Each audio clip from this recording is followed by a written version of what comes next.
siang, sore, dan malam Pak Suryo.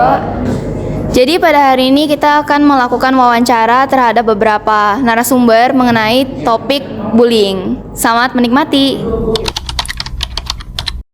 Namaku Mercy. Namaku Feli. Nama saya Christian. Namaku Valen. Cipto. Saya Pak Didi. Nama saya Philip. Jorian. Michelle. Namaku Mesiska. Apa pendapat Anda tentang perundungan? Kalau menurut aku pribadi, perundungan itu kan merupakan suatu tindakan kekerasan yang dilampiaskan kepada orang lain. Jadi tentunya menurut pandangan aku itu perundungan merupakan suatu tindakan yang buruk dan harus dihindari. Intinya kalau perundungan sih jangan ya, nggak boleh. Ya sama kayak gitu, nggak boleh karena kan di lingkungan pendidikan harus yang lebih baik. Menurut saya pribadi, bullying ada perusakan mental, bisa secara fisik atau verbal. Sama. Tindakan tidak mulia. Kejam. Kalau kamu dengar kata bullying, apa hal pertama yang terlintas di pikiran kamu? Mungkin tindakan kekerasan ya, seperti memaki-maki atau kayak sampai bermain fisik seperti pukul-pukulan. Ya nggak seneng aja. Ya harus dihilangkan. Kekerasan pada anak kecil. Tidak baik. Sama. Tidak punya akhlak. Pernah nggak kamu melihat atau mendengar teman lain dibully? Kalau aku sendiri pernah nyaksiin sendiri teman aku pas SD dia kayak dibully gitu. Kalau saya di sini sih belum pernah sih. Belum pernah lihat. Sering sekali. Enggak. Pernah. Waktu itu apa yang kamu rasakan saat kamu mendengar atau melihat kejadian itu? Jujur pas aku di situ aku kayak nggak bisa ngapa-ngapain karena masih SD juga dan aku dulu tuh kayak belum terlalu ngerti tentang hal itu. Jadi cuman bisa kasihan dan temenin dia. Saya sangat kasihan, sangat sedih karena saya masih punya empati. Kasihan sama sedih terus takut dikit. Kasihan tapi nggak bisa ngapa-ngapain. Menurut kamu, kenapa ada orang yang suka membuli orang lain? Kalau menurut aku alasan kenapa mereka melakukan tindakan pembulian itu karena mereka merasa kurang percaya diri atau merasa kurang dengan dirinya, sehingga mereka mencari pelampiasan kepada orang lain supaya bisa menunjukkan kayak superioritas diri mereka kepada orang yang lebih rendah. Kurang tahu ya, kalau itu kayaknya masalah anak itu sendiri kali. Ya kalau menurut Bapak sih mungkin ego ya. Biasanya karena ada masalah pribadi, ada kekerasan pada anak gitu di rumah dia. Nggak tahu. Kurang kasih sayang orang tua terus merasa paling gede lah dirinya. Masa pribadi dan iri sama orang yang lagi dibully. Kalau kamu pernah lihat teman dibully, apa yang biasanya kamu lakukan? Kalau aku tentunya aku pasti bakalan langsung lapor ke guru. Kemungkinan besar aku tuh nggak bakalan bisa ikut campur tangan sendiri, jadi aku bakalan langsung lapor ke guru aja.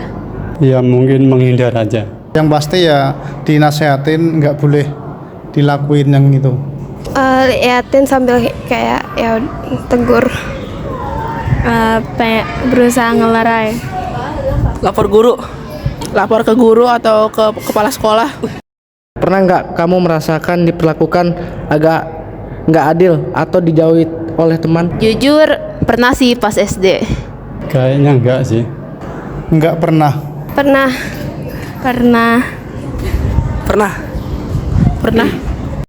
Gimana cara kamu menghadapi perasaan itu? Gara-gara waktu itu kan aku masih SD ya. Jadi aku kayak masih belum tahu gimana cara ngehandle perasaan itu. Jadi aku pendam aja sih. Ya dibikin santai aja. Dinikmatin aja karena nggak pernah ngalamin yang kayak gitu. Okein aja, biasa aja. Introspeksi diri sama doa. Minta maaf. Kalau menurut saya pribadi, saya berusaha untuk tidak memperdulikannya. Apa harapan kamu buat lingkungan sekolah atau teman-teman di masa depan supaya tidak ada bully lagi? Harapan saya agar bully bisa diatasi ya tadi ya.